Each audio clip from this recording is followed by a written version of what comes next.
అందరికీ నమస్కారం. మహనీయులు, భారత రాజ్యాంగ నిర్మాణకర్త, ఈ భారతదేశంలో పీడిత వర్గాలు, బడుగు బలహీన వర్గాలకి ఈనాడు సామాజికంగా, ఆర్థికంగా, రాజకీయంగా ఈ సమాజంలో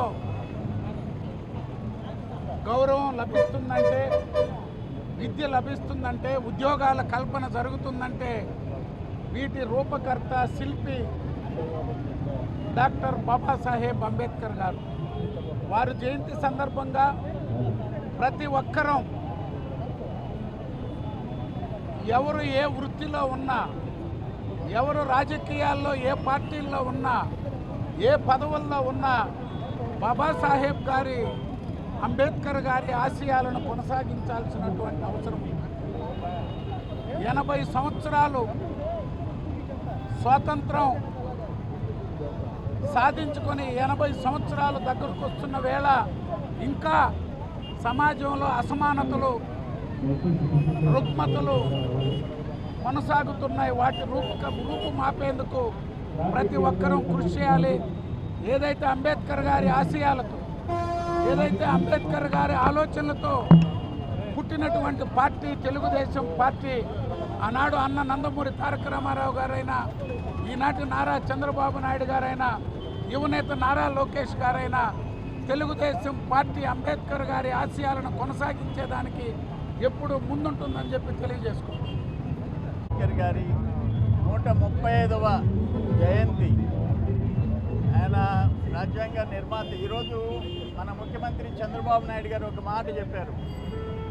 ఆయన వల్ల, ఆయన రాజ్యాంగం నిర్మించినందువల్ల ఈరోజు ప్రపంచంలో భారతదేశం ఈ స్థాయిలో ఉందంటే that is because of doctor BR Ambedkar అని చెప్పేసి చెప్పిన మాట, ముఖ్యమంత్రి గారు చెప్పిన మాట. నిజంగా ఈరోజు భారతదేశంలో అతను కోటీశ్వరుడైనా, ఒక పేదోడైనా, కూలోడైనా ఒకే చట్టం, అందరికీ సమాన చట్టాలు వర్తించేటట్టుగా ఆయన రాజ్యాంగం నిర్మించాడు.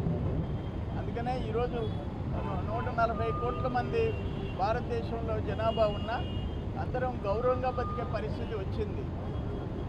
ఏదైనా అన్యాయం జరిగితే ఆయన వల్లే చట్టాలు, ఆయన రాజ్యాంగంలోనే వాళ్ళ హక్కులు కాపాడే విధంగా రాజ్యాంగం నిర్మించాడు డాక్టర్ బాబాసాహెబ్ బిఆర్ అంబేద్కర్ గారు.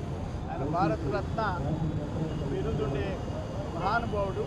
ఆయన జయంతి సందర్భంగా మేమేం కోరుకుంటున్నామంటే, ఇంకా పేదల్లో మార్పు రావాలా, పేదల విషయంలో ప్రభుత్వాలు రాజీ పడకూడదు, వాళ్ళ అభ్యున్నతికి ఎటువంటి చట్టాలైనా తేవాలా, ఎంత నిధులైనా కేటాయించాలా, ఆ పేదరికంలో నుంచి వాళ్ళు బయటపడాలా.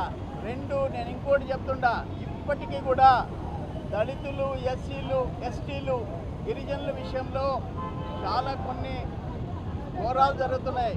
వాళ్ళకు ఉండే పేదోళ్ళకి ఇచ్చిన పొలాలు ఆక్రమించే రాజకీయ నాయకులు ఇంకా ఉన్నారు, కబ్జాదారులు ఉన్నారు. అటువంటి వాళ్ళ దగ్గర నుంచి కాపాడాల్సిన బాధ్యత అధికార యంత్రాంగానికి, ప్రభుత్వాలకి ఉంది. సాహెబ్ అంబేద్కర్ గారు మనకు భగవంతుడు ఇచ్చినటువంటి ఒక వరం. ఆయన ఆశయాలు ముందుకి నడిపించుకుందాం, అందరం కలిసి కట్టుగా ఉందాం.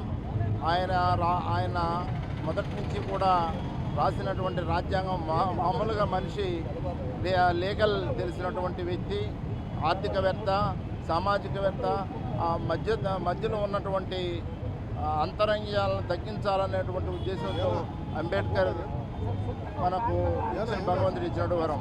135 సంవత్సరాల క్రితం పుట్టి మనకు రాజ్యాంగాన్ని రాసినటువంటి వ్యక్తి.